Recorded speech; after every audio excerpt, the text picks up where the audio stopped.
Oh, welcome into another episode of the Calcio Connection podcast. We are connecting with you, Italian football fans from all over the world, celebrating an Inter victory. I did not think we would be celebrating based on the way the game started, and I know it was a Derby d'Italia that was not short of controversy. I did invite a Juventino on to join us in this episode, and he declined, claiming he had some things going on. I think he just didn't want to eat a little bit of crow and eat some humble pie. So we have an Interista on instead. We've got, of course, Jerry Mancini with us. As always, I am Alex Donno. Anthony Privatera from Inter Worldwide joins us. Let me introduce Anthony before we introduce Jerry. So, Anthony, you and I were talking a little bit before the show about, the way each of us in our corners of the world were watching that Juve versus Inter match. And yeah, I didn't even think about celebrating or thinking, hey, this is going to be an Inter win until even after the final whistle. Yeah, what was there? 3 penalty shouts in the final 65 seconds. None of them legit whatsoever.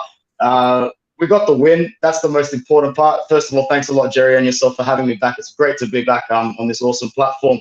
But to get 3 points in the derby, playing Allegri ball against Allegri, it was poetic. And I really don't care how the goals came. I really don't care what happened throughout the match. This match ended to us, and it was a very important step to make sure that we hit our bare minimum expectations for the season. One of those expectations are not to allow a Juventus side that we were anywhere from 10 to 14 points above at some point, creeping back above us on the table, because that would have been unforgivable, Alex, my friend. But to win the derby, very, very good feelings. Can't wait to talk all about it. My reaction, same as yours. Couldn't celebrate until I saw that the scoreline bar actually removes itself from the TV or whatever it is you're watching. I'm like, now the game's over. We've got 3 points in the derby. First win there in 10 years since Stramala, and we move forward. And I really thought, Jerry, the only Inter player who played well was Milan Skriniar. I mean, he was a human wall. Pretty much everything else in the defense was shaky at times. Samir Handanovic nearly let in the howler of all howlers, that punch that he did that somehow went straight up and even behind his head that should have been a Juventus goal. Inter's midfield looked disjointed. The attack struggling to create chances and score as they've been for the last couple of months. So I certainly feel fortunate. I'm not going to make any apologies for it because I think I've watched enough Inter performances, not only this season, but over the last several years, where they'll play well enough in the run of play to win and they give up a stupid chance and they drop points. So I will take the opposite. I will take a game where they are outplayed by the opposition. And of course, I will never apologize for a victory at Allianz Stadium because that's been a very tough place for Inter and for anybody to win, except for Simone Inzaghi. Simone Inzaghi seems to collect victories on the road at Juventus, whether he's Lazio or Inter, on a semi-regular basis. I think he's the first manager to win road games at that specific stadium with 2 different clubs. That's a historical distinction that Simone Inzaghi has now earned. And so I make no apologies for it. And we'll dive into the controversy as well. But Jerry, what were your main reactions and takeaways from that match? Well, I want to say a shout out to Sean Collins, good guy. And I actually had to watch this game with at the All Juve club. You brought us good luck, Jerry. Yeah, I went to a. That's Juve awesome club. that you went. I went to. There was actually a few Inter fans at this club. It was pretty cool, but it was a watch party. And shout out to Daniel Lucci and Anthony Scanja from All Juve cast, who invited me and did a hell of a job, I must say, organizing this event. And it was actually really good. In the Juve supporters were actually very respectful of me, even though I came in with Lazio gear, all Lazio out, and I had an Oiler hat on, and so it was funny. But so you pissed off a lot of people. So you're in Toronto wearing an Edmonton Oilers hat, and you're at a Juve watch party wearing Lazio gear. It's pretty much strange. I didn't care, but the game itself, I tweeted out that Skriniar was the man of the match and that he was incredible for Inter. And I had Juve fans attack me, basically saying that if you think that someone who needs another player in the back is good defending, then there's something wrong with you. Well, Chiellini made his life playing that kind of way, that physicality of being behind you and being physical on you, and all of a sudden, because Skriniar does it, it's all wrong. It's what has made Chiellini so successful, is because he's in your head and he doesn't do it in the box either. He does it outside. He doesn't give you time and space. I don't see anything wrong with it. Like, for me, I want to see that in defenders, because how much can you take away from a defender trying to play a game? Like, if you take everything away, they're vulnerable.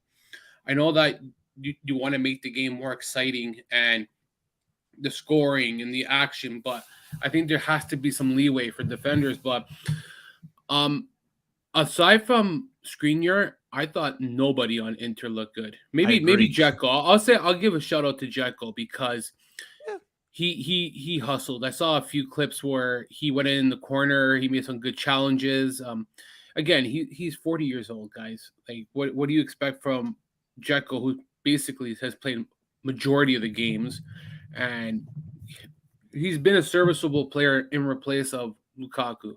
So at the end of the day, you went from Lukaku, who was producing at a high rate, to a guy like Dzeko, where his hold-up's good, his defensive play is good.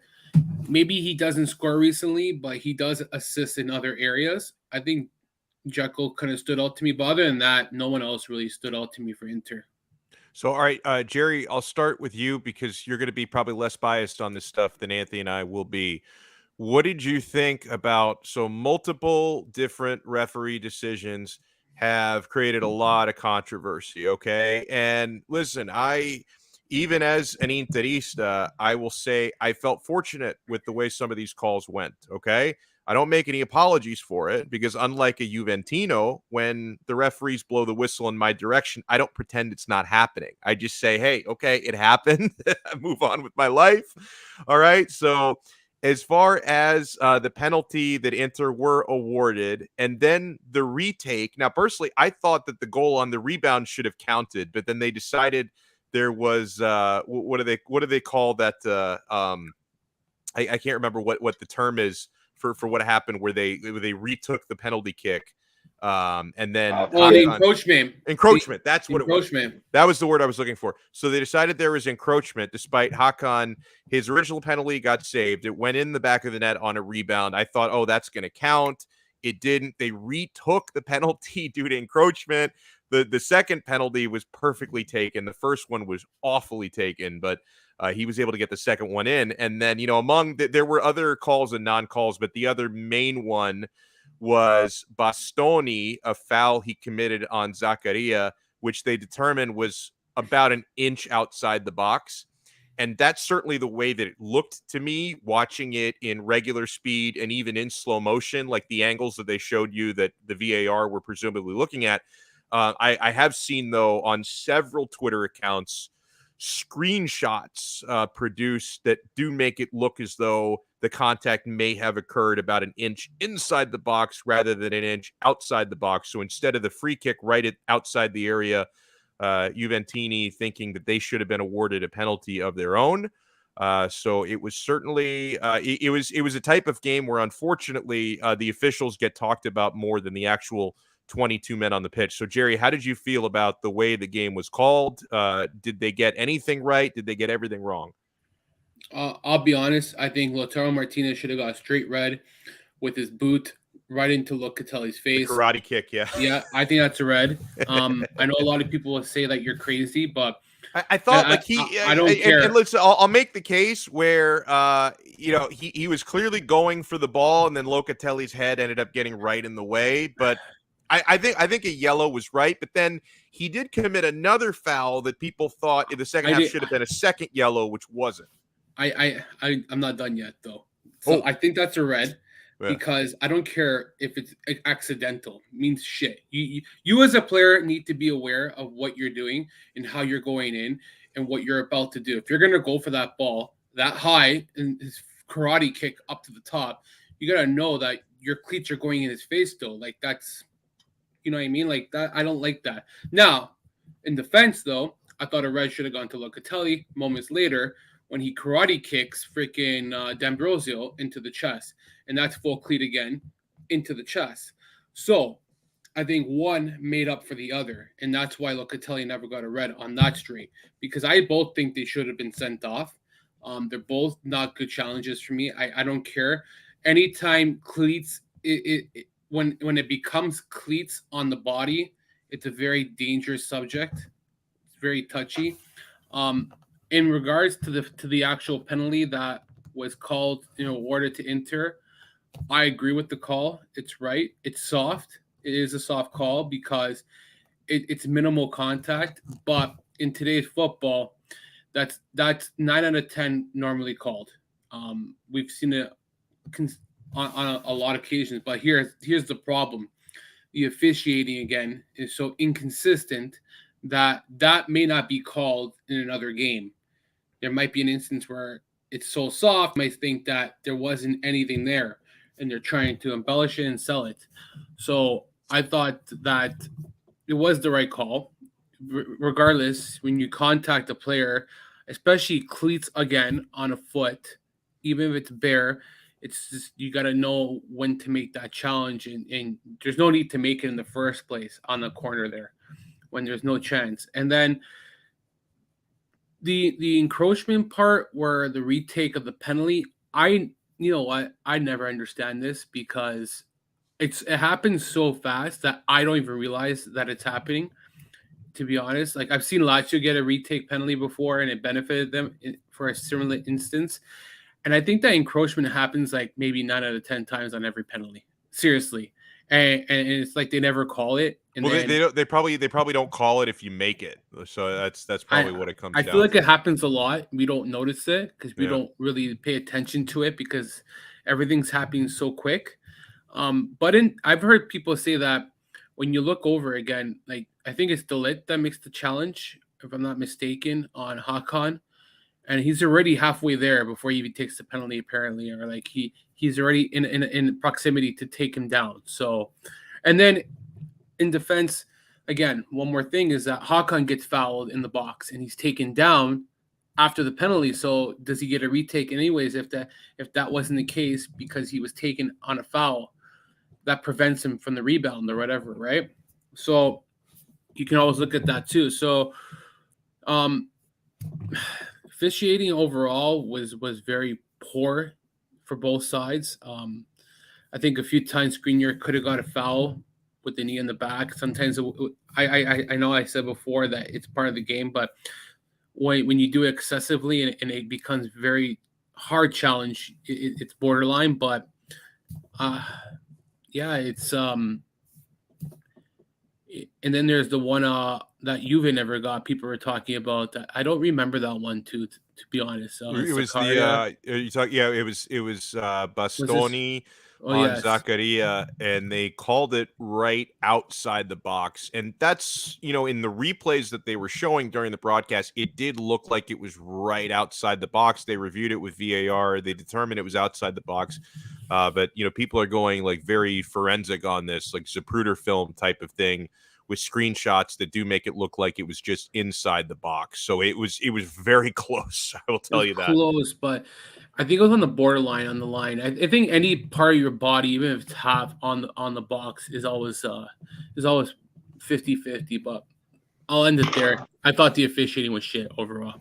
I want to go back real quick, and Anthony can weigh on this as well. What you were talking about Skriniar and the physical defending.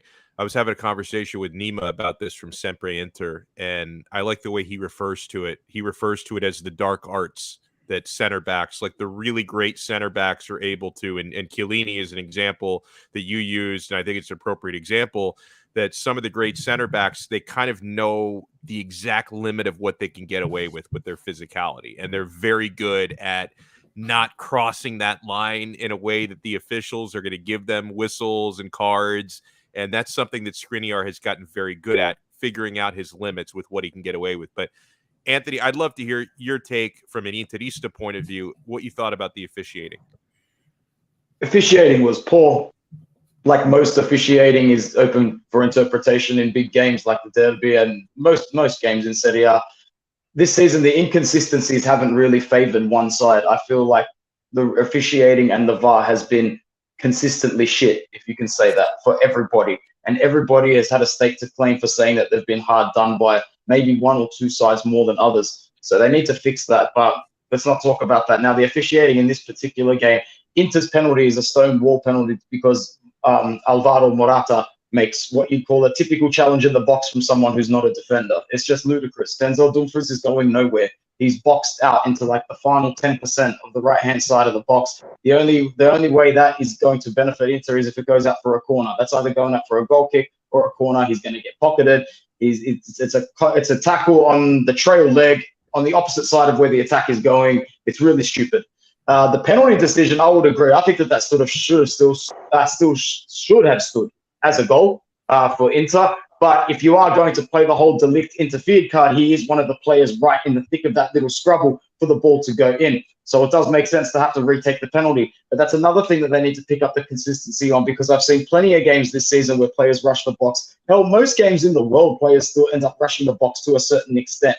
They're going to have to either call every single one of them, in which case teams have got an extra element of their training that they need to implement at the end of every session. Let's practice not running into the box while someone sits there and takes 100 PKs before we all go home to our families, because that could cost us points now. And so either be consistently annoying about it so that we can revolt against it and then you can change the law back, or just don't do it at all. You can't just keep having these moments where you apply rules to one game and it misses the next. And what will happen is the same thing. That referee, although I haven't actually seen him come out and have to apologize or get banned yet, but, you know, Italians, they love to get the referees to apologize, say they've got it wrong, and then suspend them for a few games. But that doesn't bring the points back. That doesn't change the result at the end of the day. The push on Zakaria, very soft. I think it's just outside the box. They can put any screenshot, whatever they want. These days, we're watching replays in 0.00001% slow motion. You know, you can honestly still freeze and frame anything. Yeah. But the last couple of penalty shouts, the little flick on De Ligt, 85 million euro defender, the flick on Vlahovic's face, 75 million euro attacker.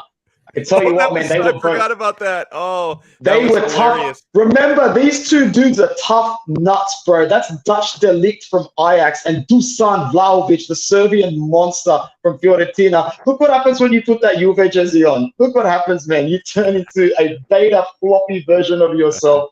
It's the dark arts, all right, but sometimes it's not a good look. You know, that's really well said. And obviously, this was a huge match. Because, you know, dropping all the points essentially took Juventus out of the title race.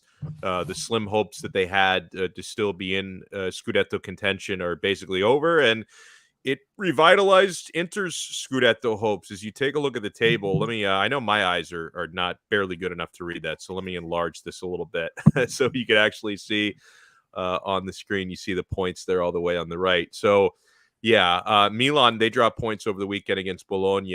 Napoli did win, so it's Milan on 67 points, still leading the way.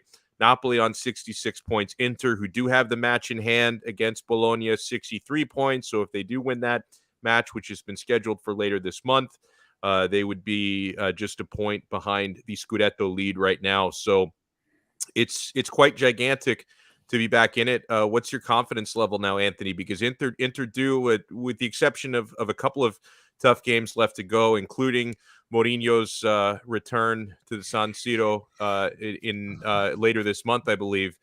Inter have, I think, an easier fixture list than most the rest of the way. Yeah, but at this point of the season, it's all about who you come up against on their day that still has something to fight for. So you want some of the sides that Inter have got, like your Udineses and your Veronas and your Bolognas at the point of the season where they're pretty much cemented in mid-table and won't come out. However, some of these, all Serie A needs to take a good hard look at itself, because Italian football really is a disaster at the moment. The Miss World Cup qualification is just a reflection on how bad this is. And when you look at no Italian team in the round of 16, and I think I saw a graphic the other day as well, boys, where something like one or two Italian players were representing in the Champions League quarterfinals or something like that. There's 35 Spanish players stretched across the teams that are playing. The talent is unbearable on an international level, and it's really starting to trickle through the league as well. There's no real Scudetto winning side this year. It's the best of a bad bunch. It's the best of a bad bunch. And although I really do hope that we still can win the league, it's depressing how poor Italian football has gotten. But all that aside, I think that what Bruno's saying, Inter will be 1 point behind Milan if they win against Bologna, but after their performances since Feb, do they deserve it? Yeah, like whoever can pick themselves up from this point of the season and finish on top deserves it, because everybody's sort of in the same. Yeah, nobody deserves it. Like that's my thing, and that's why I put that comment up there from Bruno. As if and if Inter were just a point behind, yeah, they've been poor since February, but how many crappy teams have Milan dropped points against? Like before Bologna last month, they had a draw. Salernitana, they dropped. Yeah.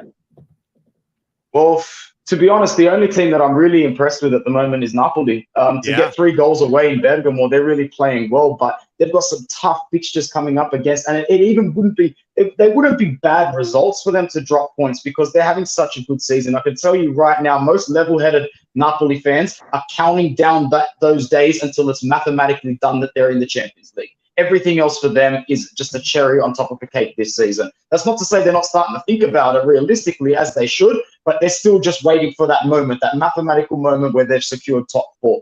I don't think they'll be complacent after that, but who knows? It could look like a slightly different Napoli after mathematically top 4 is secured. For us, though, Alex, as I said off camera, we are at a critical point now where we've got 3 very, very winnable games to get back into this Scudetto race. It's the next 2 fixtures coming up and the fixture in hand, which I think comes after the Roma game.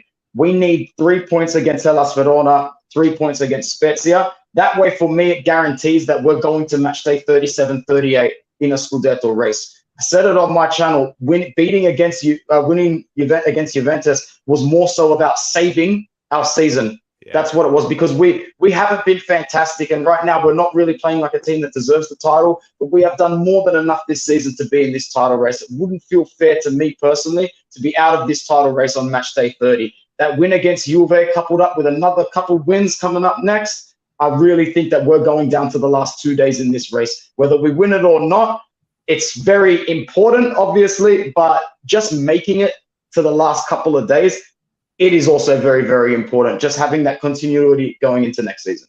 It's the title no one wants to win. Jerry, what do you think about the title race now? Is at the moment, Milan, Napoli, Inter are separated by 4 points. If Inter can win their game in hand, it would be 1 point of separation for 3 teams. Do you feel like Inter's victory over Juventus, did that change the complexion of the Scudetto race? How in it are Inter in your mind? They're in it, but I think it's more difficult than what people think it is. Look at this. You still have Coppa Italia midweek match. Yeah. And then you still have Bologna. That's a midweek match. And you're going to be playing midweek while everyone else is resting. So you have to play extra now to catch up. So and then if you win your Coppa Italia match, you got to play next month the final, and then you got to worry about another match again. So whoever wins to go to the final of Coppa Italia has another game to prepare for. So these are factors where I think, and I was saying this to, I think it was Carlo offline, and we were talking on the phone, and I was telling him, like, I think it's important that, or Joseph, I don't remember, but it's important how does Inzaghi manage this now? How does he manage his players? Because he can't be playing the same players week in and week out, like every game, like especially if a Coppa Italia game, you got to switch that up. But it's important that he tries to get to the final, because if he doesn't win a Scudetto, he has to win a Coppa Italia. It's a big disappointment, I would say. I wouldn't say it's a failure, because his first season was going to be a difficult season with obstacles. Okay, I think it's in the same situation like Sarri, but a little bit more different for him, given the fact that he had better players compared to Sarri had to, and it was a change in philosophy. Whereas Inzaghi already had the 3-5-2 already set in place, but nonetheless, you can't just say it's easy to walk in and you just take over from Conte, because it's 2 different styles of 3-5-2. It all depends how he manages it. Like, does he finally decide? Like this weekend, he's forced to use Correa because Lautaro Martinez is suspended. Like, what the fuck? Like, seriously, you're forced to use a player you wanted in the first place. Yeah. Like, I joke about it on Twitter, and I think that Correa can do much more compared to what he's done. but I think there's a lot of factors with Correa. One, he's injury prone. Two, he's inconsistent. Three, he hasn't played regularly to help him build that consistency right now in defense. So it kind of like contradicts itself, because the first two kind of washes him out, but then you say to yourself, well, he is those two, but he's back from injury and you haven't used him. So what's the issue here? You know what I mean? Like, I don't get it, but I got to tell you, when neither guy is in goal scoring form, because clearly Lautaro isn't and Correa hasn't been. If neither of them are scoring themselves, I actually think Correa can be more valuable because of his movement. I think he can open things up more for the midfielders to score, because Lautaro, unfortunately, as we've seen, and he's had a couple moments here and there, like he had the hat trick against Salernitana. He did have a beautiful goal against Liverpool, but for the most part, for the last 2 months, he's been shit. And when he's not scoring, I don't think he helps the team as much as Correa can. Because like when Correa came on against Juventus, I thought the team looked brighter with him on the pitch than they did with Lautaro. And and as far as his goal scoring form, which hasn't been there, he did have a nice outing against Verona the first time that they squared off. That was when he made his Inter debut, came on as a substitute, and scored a brace. So maybe he'll have some kind of an emotional lift from that memory, and he could score a goal or two. But I think that honestly, if Lautaro isn't Lautaro's a better player, but when he's in form like this, I think Correa can actually help the rest of the team more than Lautaro can. Well, I want to jump in one more thing. Caicedo, I don't care. $800,000. Fucking don't even waste his time, man. The guy could be playing somewhere else, what's he doing on the bench? Play him 40 minutes. He's a useful striker, like a guy Inzaghi wanted again, not using him. Like all the bad deals that Beppe Marotta had done is not because Beppe Marotta did them. They're Inzaghi players that he wanted. Just like Inzaghi want Mohamed Fares, and the guy can't stay healthy for more than 5 minutes. There are certain players where he wanted Inzaghi, he got, and they were terrible for Lazio in defense to Tade. And the same thing's happening with Marotta, where he wanted some players and they're already shit in the bed. Did you really need Correa? Like, seriously, did you need Correa? No. 31 million could have got you another striker. Could have gotten Belotti, perhaps. You know what? Yeah, it gets you Belotti. Like, I get that he scored the 4 big goals, Correa. He scored the 4 big goals, but at the end of the day, yeah, sure, he scored the big goals, but I'm pretty sure if you had another striker that can give you much more, you wouldn't be talking about 4 big goals. You'd be talking about 5 big wins. You know what I mean? Like, I would like to see Caicedo play up front with Correa for a game. That was something that was used regularly at Lazio. You'd say start Caicedo and Correa together? Yes, I would. It's too risky. That's ballsy going into a 7-game run to win the title, bro. I don't think that's time for experimentation like this. I think it's not experimentation though, because they played together at Lazio. Why is it experimentation? When was the last time they played together? But last season. To me, that's experimentation. 31 games into the season. They played over 20 games together. That's insane. Come on. When Immobile comes off, who comes on? Either Correa or Caicedo, and they play together. If Immobile doesn't start, who goes and starts? Caicedo and Correa. That was the trident, man, and it happened for 3 seasons. So for me, it's not experimentation. You have a guy who has experience, and if you're not going to start them together, try a half, try a second half at the start of second half. Bring them on to start. Change up your forwards. Try something different. But by you experimenting, Lautaro Martinez and Dzeko game in and game out, even with 7 games left, it's still suicide as well, because you know what you're getting every week. You're getting fucking fair point. Yeah, you're getting shit on a stick. So what worse can it be with Caicedo and Correa versus Lautaro Martinez and Dzeko, right?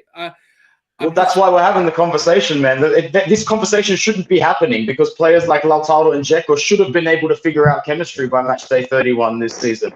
So Look, I agree with some of the comments coming in as well that we could have saved money, but could have, would have, should have. We're not the only team this season in over Europe that will look back on their mercatos and their transfers and go, that's the one that we slipped on. And Correa is a big one for me. Unless he does something really big until the end of the season, Marotta is going to be looking for ways to get him out.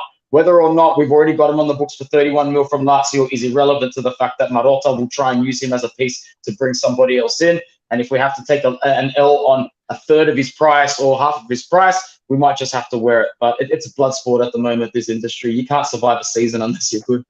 I think he'll take – hold on. I think he'll take the loss if he's able to let's just say that Lautaro Martinez went for 80 million, okay? Hypothetically. Yeah.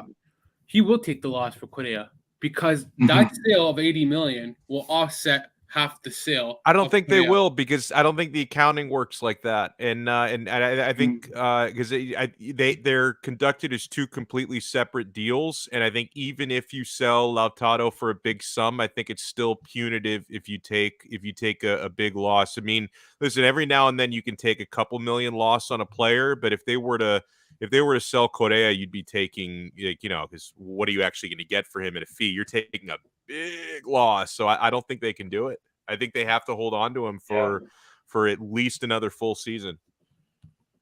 Probably right. You'd be surprised who will come and buy him.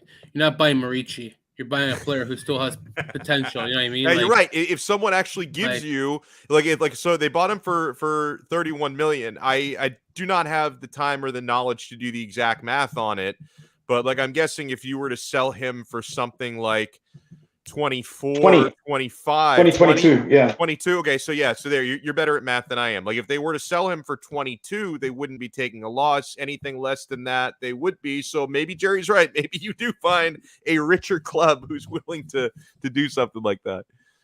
Or like a team in Spain or France that still think he's got something to offer. Exactly. Yeah. You wanted him last year. That's true. And speaking of the Mercato, Anthony brought it up. There's some, and you can't even say rumors because the second you have Sky reporting things, it's no longer rumors, it's reports, okay? And we've known this for a while that Lukaku, he took the bag, got the money. I think he regrets going to Chelsea. He's trying to get back to Inter, and according to Sky, there may be an opportunity for Inter to bring him back on loan. Reports that Inter might be the favorite to sign Dybala on a free, that it's either going to be Inter or somewhere abroad. And he, according to some reports, would prefer to stay in Italy. So Inter may be the front runners for Dybala. There may be a chance to bring Lukaku back. Some outlets are reporting they could both come in, which you would assume Alexis, Caicedo would be leaving the club at the very least. Lautaro, I think, leaving is also a possibility. So Anthony, your take on this, because I think what scares me about it, in a vacuum, I'd love to have both players, and there's obviously some risk there because Dybala is injured all the time. Lukaku, without Conte and Pintus, I don't know exactly what version of Lukaku you're getting, right? Because unless someone's on him with his fitness constantly, he's not going to be as effective as he was for 2 seasons under Conte. Still, I would like to have either of them, maybe both of them, but I would be really afraid that if Inter were to bring in both or even one or the other, that could come at the expense of a young rising striker like Scamacca or Raspadori. I'd be afraid to risk either of those two to bring in one or two of these guys. There are so many different options and there are so many different scenarios that you can zigzag together and so many different factors that don't allow you to make one deal without the other. For example, if you're going to bring in Lukaku and Dybala, you can't let Lautaro go. Dybala and Lautaro are bum chums. Lukaku and Lautaro played their best football together. If you're bringing in Lukaku and Dybala, you're literally thinking, we need Lautaro Martinez, and we've got the best. We've got what we need. Everything will gel together. Correa is friends with those guys as well, so you have to keep exactly. And we pretty much know Alexis is going to move on and free up some wage space, but Dzeko still probably wants to play one more season. We could move him along as well if we really wanted to, but we'd have to pay him out a little bit as well. There are so many different ways to make things possible, but already so many different factors that you need to consider. So with Lukaku, the only way it's going to work is a dry loan. And a dry loan being we can't afford his whole salary for a whole season. We can't afford 12 million. So I would think that Marotta goes up to Chelsea with about 7.5, and goes, here's 60% of his wage. We'll take care of your problem for 1 year. That allows Inter to not put anything up front. The same way we wouldn't for Dybala. So right there for Dybala and Lukaku, you don't actually have to worry about the books or the plus Valenza, so to speak, because you'd be paying $0 up front. You would be able to subsidize yourself for like a year at least. But Scamacca and Raspadori come with superior, what we call Serie A tax at the moment. You are not going to pay anything less than 30 for each, especially now that Raspadori scored a goal or two on international duty for the world to see. Everybody's seeing Scamacca prove himself week in, week out in Serie A. That one of those moves is going to be very, very difficult. The most important signing for us is the one that we keep being linked with in defense, which is Bremer. Because if you get Bremer sorted, then you can just work your way up on our lineup and everything should be okay to maintain a title challenge next season. That's how serious of a replacement for De Vrij Bremer would be. So on one hand, you need to ask yourself, are we going to go for a model that is the Lukaku and Dybala model that is going to hopefully return dividends in the short term, especially off the pitch with marketability as well? Or do we use whatever wage space, wage gap, and space that we've got for a Fratesi or a Scamacca and Raspadori and build for the future? Because I can guarantee you all three of those players at Sassuolo would jump at the idea of joining the reigning Scudetto holders and potential champions as well. It'd be a move that all three would be hungry for. So what I wouldn't give to be a fly on the wall of the board meetings and negotiation tactics at the moment.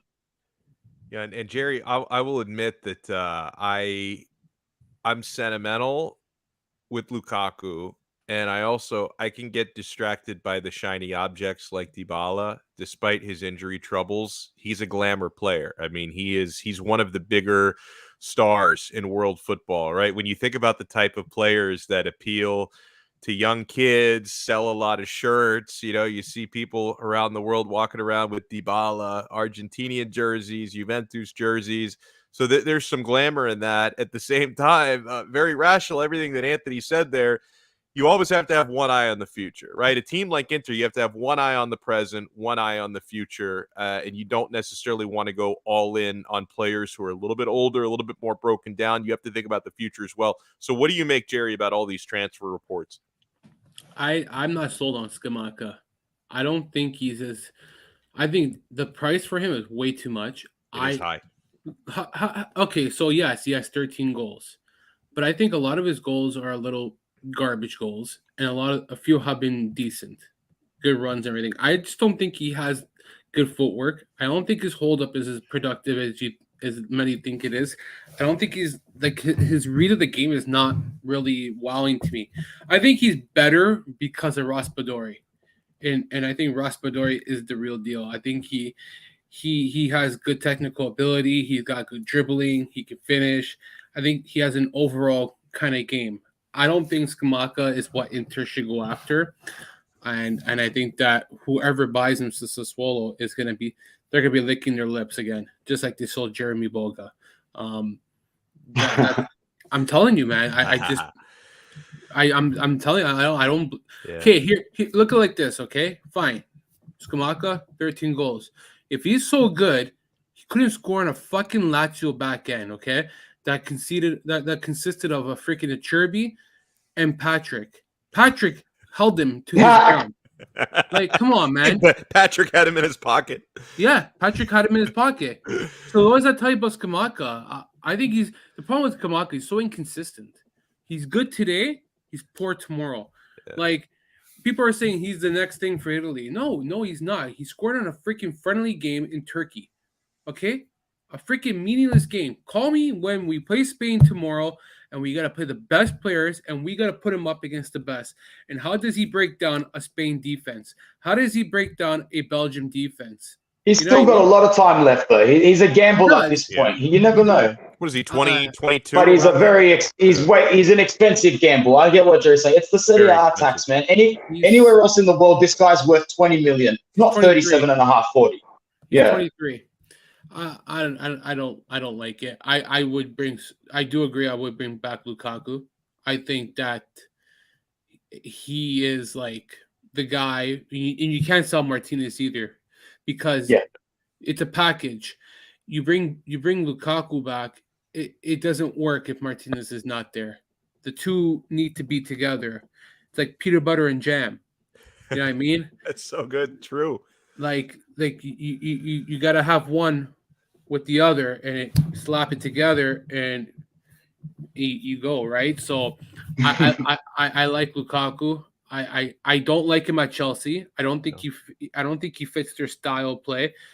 And I think the biggest downfall to him was breaking up with Antonio Conte, because he is the only guy. Okay, he did well at Everton, Lukaku. You can't say he didn't do well at Man United. He's done well with Belgium too. Yeah, but I just think that he did his best under Conte. Not just scoring, his mentality. He wasn't as fragile under Conte because he made him tougher. He made him stronger. He was by his side. He had a coach that appreciated him, and I think all those things. He's like Immobile. These guys, the minute it goes down, they're lost. They don't know what to do. And I think the biggest signing that they should go after is not a striker. I'm gonna say Bremer is the most important player they should sign. I know that you guys need a striker, and it's hard to find a good striker. Like I know that Immobile hasn't been the best for Italy. I'll be the first to admit that. But when it comes to Serie A, he's been the best striker probably in the last 4 or 5 years of consistency. And it's very hard to find another one like that because they're very rare. There are very few number 9s, okay? But being a Lazio fan, defense is the most important thing. And that's what Inter has strived on for many seasons. What has made Inter successful? Not having a number 9, but having a good quality back end. They season after season, they're one of the hardest teams to break down because they concede one of the fewest goals each year. Now, De Vrij is not getting younger. Bastoni is going to get a year older next year, and he'll mature more. Skriniar is not getting younger, but he's in his prime now. And you need somebody else to kind of look at who's the next guy to take over this back end now. And I think Bremer is the kind of guy who comes in and kind of leaps in and says, okay, now you're already building, and you got that staple league guy in that back end, because De Vrij is gone. Yeah, he's gone. And even if he stays, his game has declined significantly. I think that Bremer is the key guy to sign, and then after that, you go with what you have to. I think as bad as you guys need a striker, I think defense and midfield is what you really need, because and I say midfield second, strikers last for me for you guys. Okay, you got Barella and you got Brozovic. Brozovic is think about it. He's like a car that's been going for 20 years. Mileage is like 300,000 K, and you think that eventually the car is gonna break down in the middle of freaking Alaska or something. But like, your options off the bench are so fucking limited. It's disgusting. Vidal's gone. He's gone. Yeah. Sensi can't stay healthy. I don't care. People are saying that we wish that he didn't go to Sampdoria. Okay, he stays. Who's to say that he even plays more than 10 minutes? You don't know that. It could have changed considering how shit the pitch is at the Piazza. Garbage. Who else do you have? Gagliardini reminds me of a hockey player when you have to go freaking. You gotta bring your checking line on. He's a hockey goon. He's a fourth line guy. Yeah, exactly. Man. Yeah. Oh my god! Like, and then you got who else do you have? Vecino's gone. Okay, he's going, yeah, for sure. I see a lot of people shitting on him this season. He's got no part of Inzaghi. Well, he's completely finished. I mean, actually, I think 3 or 4 years ago, I think Vecino would have been a really good player under Inzaghi, and I think even I can remember Lazio wanting to sign him in the past while Inzaghi was there. But Vecino is he's so far past his expiration date. You just don't have enough options in your midfield. Like, you start the same 3 every week with Brozovic, Barella, and Hakan. Yeah. What do you have after that, though? Like, seriously. We are going to need. I think Agume will come back and stay in our side next season, but we are in desperate need of 2 or 3 midfield signings immediately. Fratesi would be great. The good news is Fratesi would be great. So I guess the silver lining to our problem here, Jerry, is that we're not looking for 2 or 3 starters. We're looking for 2 or 3 bench options that you could say with your chest, well, hey, man, you're a lot more useful and better than Vecino and Gagliardini. If they make that metric, that's what we're looking to sign. So hopefully we can really get 2 or 3 options to join our midfield for depth that could put in more than a Vecino, Gagliardini, and something more consistent than Vidal. Because I'm not going to sit here and pretend that Vidal hasn't come on and put in 10 to 15-minute cameos that make you sit there and go, yeah, that's a good way to utilize a player like Arturo Vidal. Really just make sure that nobody gets anything done for 10 to 15 minutes.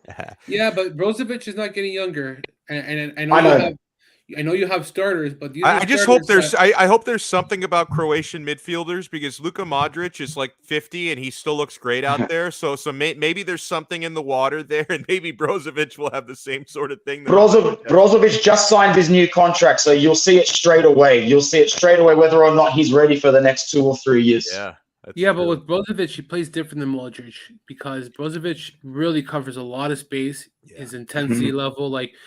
Again, I don't watch Modric a lot either, so it's kind of like, can't really make the comparison. But the way I look at Brozovic is like, he's one of the few players that runs a lot every game, and that takes a toll on your body. So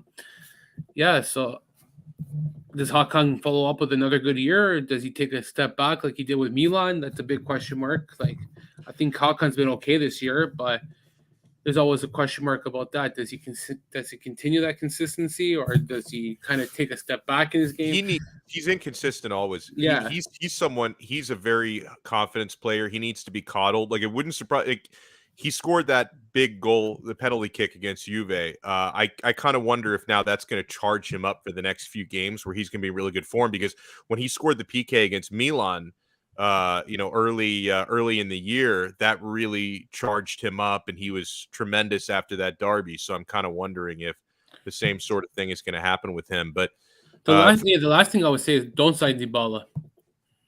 I wouldn't sign Dybala. That's I'll simple and short. I think he's going to Barca. He suits that model perfectly of don't take a pay rise, take a pay cut, and come to play for the badge that you've always wanted to play for, like everybody else has taken a pay cut and gone there. He hasn't proven in Champions League. Every time he's about to play a game, he gets hurt. So you don't know what you're getting with Champions League. Like, he's hurt every week, and when he's healthy, there again consistency sometimes with him too. He's not getting younger again. He's in his prime now. Is he 28 now? Your body's 29, maybe something like that. Your body's not the same either, eh? So like, especially not his body. This guy, every 3 seconds he picks up a knock. It's a lot of money for a guy who hasn't done much this season either. So exactly. Like, if you want $9 million, you should have scored against Inter. Like, that's it's a Marotta rub salt in the wound signing. That's what it is, and that's why it's so important to, if you really want to sign Dybala next season, you have to win the Scudetto, because mentally it looks like you are taking a gamble on something where if it doesn't pay off, at least we rub salt into it as champions, whatever. But if you don't win the Scudetto, you try and sign Dybala, it makes it look like a reach, like you're really fishing for something that you don't really need. So you want to make a move as egotistical as that, make sure you're standing on top of the bunch. That's all I can say. That is excellent. We'll wrap it up on that note. Want to send thank yous to those who were active in the live chat. We thank you so much. Emiliano, the myth, the legend, the man himself, Lord Figo. He absolute legend of Inter Twitter. And he's back on Twitter. He took a hiatus. He's back. Sean, thank you so much. Football Worldwide, thank you so much. Mario, our guy, M Gags, thank you so much. Bruno, man, that reminds me, because I've got a young son, he loves the movie Encanto, and that song, "We Don't Talk About Bruno." No, it's stuck in my head, dude. It is an earworm. We don't talk about Bruno. But thank you guys. Everywhere. Anthony Privatera, let people know where they can find your work.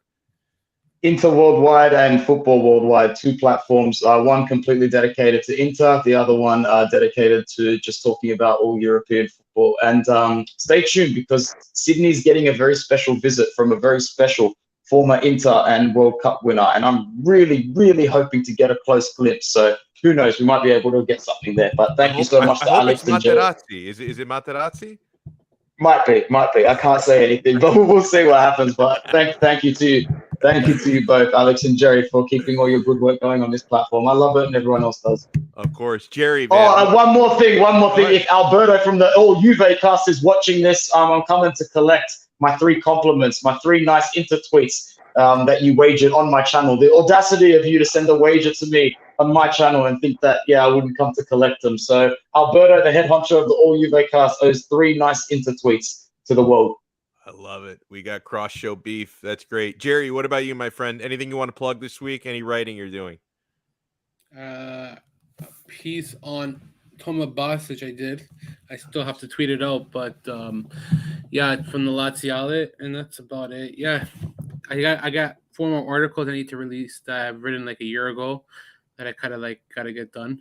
But other than that, I've taken a step back. I've been going for long walks. I went for a nice hour walk today. So, I've kind of lost interest in writing now, to be honest. So, writing's a pain in the ass, man. I doing this. It's so much more fun, like actually broadcasting. And the other thing is, like, I found this when you're doing, a video show, radio show, if you say something ridiculous, people forget about it almost immediately. If you write something ridiculous, the screenshot is forever. Yep. I can get away. I can get away with a lot podcasting. I'll say something I'll make a really bad match prediction. I'll talk about a player being the next big thing and he flops. And I'm not going to say no one, because some people do remember, but a few people will remember when I say something stupid. If you write something stupid, that's forever. Writing is the worst. And I got to send shout outs, of course, to both of my friends here on this panel. Anthony is always great, and as soon as he's on a break now, seasonal break from his job, and he's so quick to reach out and say, hey, we got to do something, we got to take, which I love it. I love your enthusiasm. And I love Jerry. What a dude. He's been so supportive of one of my new ventures. And even though I know people watching this may not be interested in this, but I do now a new daily college football American podcast for the Miami Hurricanes, who I cover down here in Florida, the Locked On Canes podcast. If anyone's interested in supporting me there as well, you can subscribe to that. And Jerry, I don't know if this guy's watched more than like 1 college football game in his entire life. He's been so supportive. He's subscribed. He listens to the episodes, so I cannot thank you enough for that, sir. And for anyone else who wants to check those out and support our channel here, guys. If you're listening to the audio version, keep in mind we have a YouTube channel. You can actually look at our beautiful faces. Subscribe to our YouTube channel, Calcio Connection, and please subscribe, because I know we get a lot more viewers than people actually subscribe. So don't be a freeloader. Hit that, and it is free to subscribe. Hit that subscribe button, my friends. And if you watch us only on video, keep in mind you can get the audio only version. Apple Podcasts, Google Pods, Spotify, wherever you get your podcast, just search for Calcio Connection. And we will talk to you guys again. Oh, Ivano, you got in. We're about to wrap it up. Jerry, I'll let you answer this, because my answer is no, assuming they're both healthy. No, Tammy is not better than Osimhen. Jerry, what do you think? No, I don't think he's better, but I think Tammy's proven me wrong. He's been better than I thought he would be. Yeah. So that I'll say. But I think Osimhen's a really good player, and I think if he never got hurt, I'll say that I think he would have been the best striker this season if he never got hurt. Injuries set him back. But again, a lot of good strikers in Serie A. That's for sure. Up and coming. So not enough good Italian strikers, though, except for not up and coming. But Cheeto, of course, King Cheeto, but not enough good Italian strikers. But he strikers go on the decline at the age of 30, 31, right? Yeah. So it's undeniable. It happens at the end of the day. So all players decline. So no doubt. We will talk to you guys again next time on another episode of the Calcio Connection podcast.